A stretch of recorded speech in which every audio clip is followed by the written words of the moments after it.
What is going on, Dragon Ball fans? Welcome back to another Dragon Ball fan manga review, where today we're going to be reviewing the fan manga entitled Dragon Ball Multiverse, which of course is a fan manga set within its own timeline involving characters from both Dragon Ball and Dragon Ball Z. But the overall concept of Dragon Ball Multiverse involves fighters from different quadrants and parallel worlds in which come together for this grand multiverse battle to determine which universe and team is superior than the rest. And for many years now, I've been reviewing Dragon Ball fan concepts and mangas, so today we're going to be diving further into this manga chapter to further understand the gravity and nature of Dragon Ball Multiverse, in which we kick it off with Dragon Ball Multiverse manga chapter number 18, in which stars Bojack in an alternate story, pretty much summarizing what would have happened if Bojack were to encounter Super Saiyan 2 Gohan and win. And in this particular manga chapter, I will say the overall art, the overall design is done terribly. I think that this is one of the worst overall chapters that I've seen in terms of overall art design, but the overall concept of this is explaining how strong the other Bojack was in the parallel universe that he presently exists in. And in this particular universe, Bojack actually managed to best up Gohan, even killing him during the course of battle by squeezing him so hard that Gohan literally ended up being lifeless and being unable to respond to anybody who was presently there and trying to get him to respond. And with that, we see how Goku picks up on the idea that Gohan may have died given the fact that he can't sense his ki, with Vegeta, Trunks, and Piccolo having to be there. Now, the thing about Bojack in this manga chapter, what makes him that much more dangerous, is he begins to take everybody down, beginning with Gohan, and then after that having to focus more on Piccolo and seeing how Piccolo was easily eradicated after that, and then focusing on Trunks as Trunks actually transformed into his Ultra Super Saiyan form, in which again Bojack's henchmen and Bojack got the better of Trunks alongside Goku and everyone else, as after they have eradicated and destroyed the Z fighters, they went on ahead to destroy the other fighters in the afterlife, having to wreak havoc all throughout the universe, given the idea that nobody was presently there to stop them. So if you look at the overall gravity of this manga chapter, it pretty much summarizes Bojack winning the fight against Gohan and slaughtering all the Z fighters, and pretty much having his own way on ruling the universe without anyone having to be there to stop him. Again, the only downside to this was whoever drew up the overall manga chapter did a horrible job in my opinion, as it looked like it was drawn up by an amateur. And with that, we move into Dragon Ball Multiverse manga chapter number 19 entitled Disclosure, Hidden Characters and Shapes, as we set up for Videl versus King Cold, as we see the Kaioshin talking and saying, but it's the Z sword, how can a mere human draw the sword, with Shin having to say it's incredible, and King Cold having to say, if the highest gods are astounded, I should be careful, seeing the level of this tournament, I can't stay in this restricted form. And right then and there, King Cold begins to transform in what looks like Frieza's third transformation, as we see spikes begin to engulf King Cold's armor, as we see his head begin to elongate, and then at long last we see how King Cold finally transforms in saying, there, that's much better, with Cooler having to respond by saying at last Father decides to drop his restricted form. If he and Frieza followed my example, it's not going to be good for me, because Cooler realizes that both Frieza and King Cold, his father, are beginning to move away from their restricted forms, and we see how Trunks even says, say, if I had let them transform back then, the fight wouldn't have been so simple, insinuating that the fact that if Trunks never destroyed Frieza or King Cold in allowing them to transform further, they would have been an actual threat. And we see how Videl's in the ring and saying, on this heavy gravity, it's even more difficult to carry the Z sword, and we see how King Cold steps onto the ring, with Videl having to say, I've always dreamed of fighting your kind myself, and then that's when Videl uses Kaioken. So in this universe, it looks like Videl actually knows Kaioken as she holds up the sword, and I do have to admit, Videl looks pretty badass under the Kaioken form, and seeing her hold the Z sword, and then at that very point we see how King Cold charges up Videl, with Videl trying to slash King Cold, and which isn't an easy feat in and of itself, because we don't really know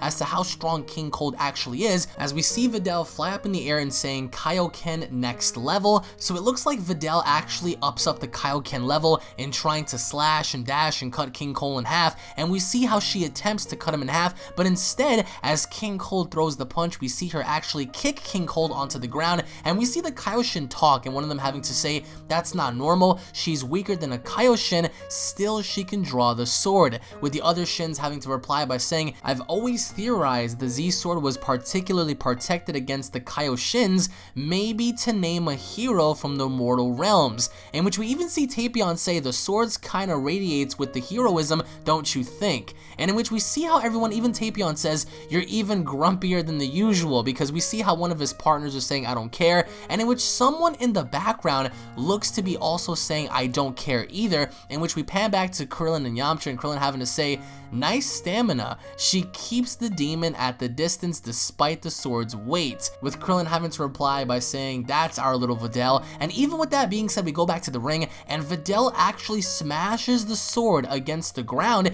in which we see her break it. And once she breaks the sword, everyone begins to freak out except for Goku. And at that very point, Videl begins to be at a disadvantage as she's getting punched and kicked by King Cold, and then out of nowhere the Elder Kai appears and saying, at last, they took their time to free me. And that's when every single Kaioshin is saying, whoa, a Kaioshin. And at that very point, we see how Videl is struggling against King Cold, and in which again doesn't make any sense because it's confirmed as of right now that Videl is weaker than a Kaioshin. She's particularly weaker even with Kaioken, but she's still able to hold her own. And in which we see even the Elder Kai at the very end saying, nobody likes to pay attention to me. And then we see how King Cold says, you're stubborn, young lady, and this fight begins to bore me. And we see Videl all battle damaged, in which Videl says he is almost untouched and not even at his maximum, I have no chance. In which Videl says, and where did you come from, with the Elder Kai having to say, at last, from the sword, of course. And we see how the birdies who are in charge of the tournament says,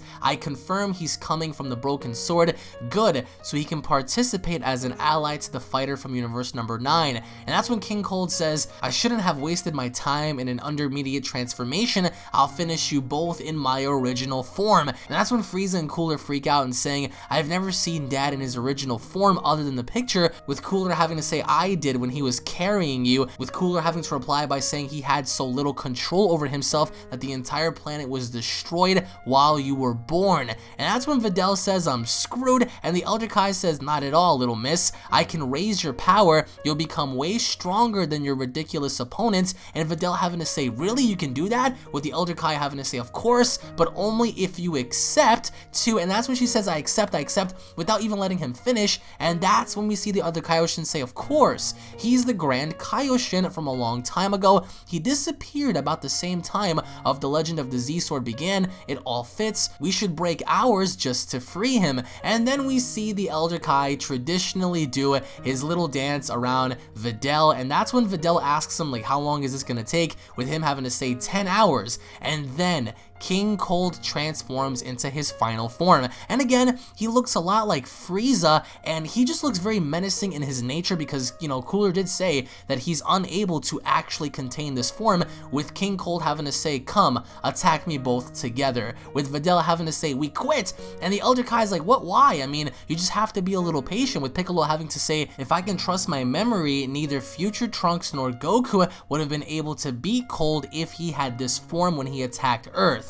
With Piccolo having to say he is much stronger than his own sons now by far. He seems more like 17 and 18, maybe even 16. And we see how King Cold walks on over to his sons, and that's when, you know, Cooler says, Dad, you can control yourself in this form, with King Cold having to say, surprised? You both managed it too, so why can't I? And we see how afterwards Videl says, well, I have a guest, with Tenshinhan having to say, welcome Master Kaioshin, and they go back to their universe as they're welcoming the Kaioshin to their home, as the announcers then say, new fight, Bardock from universe number 3 versus Raditz from universe number 13. And that's when Tapion says, oh, so that's your name, sir. And in which we see someone step out, and in fact it is Bardock, and that's when he says no. And that's when someone says, you, I mean, what did you expect, revenge? Let me laugh, I'll slaughter you and eliminate you, with Bardock not having to care what anyone else is saying to him. And that's when he's walking on over to the ring casually, and again, as Tapion addressed him as Bardock, he said, no, my name is not Bardock. And that's when Bardock is walking on over to the ring as he tells his ally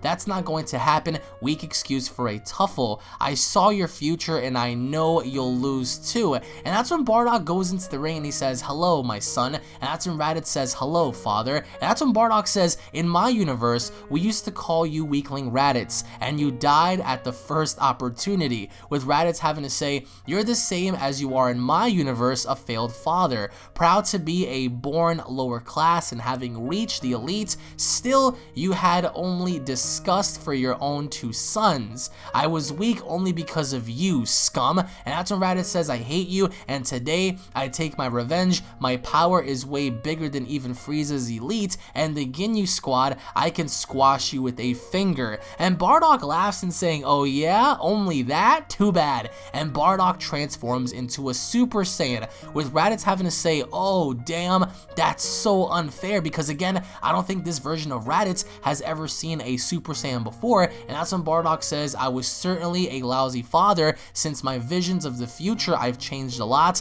I saw the errors in my ways and how barbaric the Saiyan people were, but I didn't expect any excuses. You can give up if you want. With Raditz having to say, that won't be necessary. Raditz then clicks a button and then transforms into a Great Ozaru, as Bardock even says, no moon, how could this be? And then Bardock having to say, moron, if you just had this idea in our universe, you would have won against Rachi. So Bardock doesn't seem to be concerned about Great Ape Raditz, because right then and there, we see how Raditz goes on the offensive, and we already know based on that Bardock completely counters Raditz. But Raditz does tell Bardock, you're completely missing out on the resistance of the Ozaru, because Raditz is surprisingly fast, even as a Great Ape. We see him punch Bardock, we see him actually go on the offensive, and then at the very end, we see Bardock in a crater, and that's when he says, no, not now, this is not the time. And he seems to have somewhat of like this vision, and in this vision, we see Piccolo say, it's not the Earth that's in danger, and we see Vegito actually clinging on to Gohan's throat and saying, I'll kill all of you if I have to, with Piccolo having to say, it's not the universe either, and Bra having to say, nobody can stop my father, most certainly not even you, with Piccolo having to say, it's all of the universes. So we don't even know what this vision is all about, as we see Raditz charge at Bardock, and as he hits Bardock, we see another vision of Super Buu, and we see Super Buu say, the masquerade ends now, and we see how Frieza says Captain Ginyu isn't dead then. There's a bunch of flashbacks that he sees and saying, I don't care about these people, because Bardock doesn't seem to understand what's going on. We see Goku shaking one of the Cell Jr.'s hands. A lot of things are going on as he's getting hit by Raditz, and we see how he finally counters Raditz, and he hits him with a couple of blasts, and by the end of it, Raditz goes down, and Bardock is declared the winner. So finally, we see how Kakarot is standing over Raditz's body and saying, good job, loser, you can't even pass the first round, with Raditz having to say, shut up and push down my left eye so I can turn it off. So we see them complaining, we see them arguing, and then finally we have the announcer say, now here is Akira Toriyama from universe number 2 against Rachi from universe number 3, and we get to see Akira Toriyama actually in this manga, and with him having to say, it's my turn, and then we see how someone else says, but you're the author, with Akira having to say, exactly, I have full control of my characters, I'm sure to win. And that's when one of his proteges are saying, but that's cheating, with Toriyama having to say, you want me to make you tap dance? Because I'll make you tap dance, boy. And I mean, this manga chapter pretty much closes off with Toriyama having to get autographs and being bombarded by everyone having to say, Toriyama sensei, oh my god, it's finally great to meet you. And we see how Rachi is just waiting in the ring, as we see Toriyama having to sign up for people or whatnot, having to, you know, talk to people or whatever. And then at the very end, we see how Toriyama doesn't even get in the ring because he's too busy signing autographs, with the announcers having to say Rachi is the winner, you can leave the ring. So I mean, that wasn't even a fight because Toriyama was too busy having to sign autographs and stuff. And then finally, the new match is Sid from universe number 6 versus Vegeta from universe number 13. So it looks to be this female, and this female looks to be approaching the ring. As we get to see Vegeta, he's also very excited, and which cuts off right then and there. I do have to say that the overall fight between Videl and King Cold should have resulted in King Cold having to slaughter her, because as confirmed by the Kaioshin, she was relatively the weakest one, you know, among the two, significantly so, until she even broke the Z-Sword. But the thing is, why did King Cold even hesitate in attacking her? Because again, I mean, before he was even going to do anything after he transformed, he threatened to destroy her, but then afterwards she quit. So I would have just easily wrote it out to where he simply attacks just to demonstrate his power. But even though we're still relatively early in this multiverse chapter, it's still safe to say that he might display more of his powers later on. But post your comments down below, guys. What did you guys think of these two chapters? What were your favorite moments? What moments did you guys feel could have been changed? Post your comments down below, guys. Thank you all for watching. If you guys are fans, don't forget to subscribe for more news, information, and updates alongside manga chapter reviews. If you guys enjoyed, leave a like down below. tune back in for more, and I'll be seeing you all down in the comment section below. Have a great day, guys. Peace.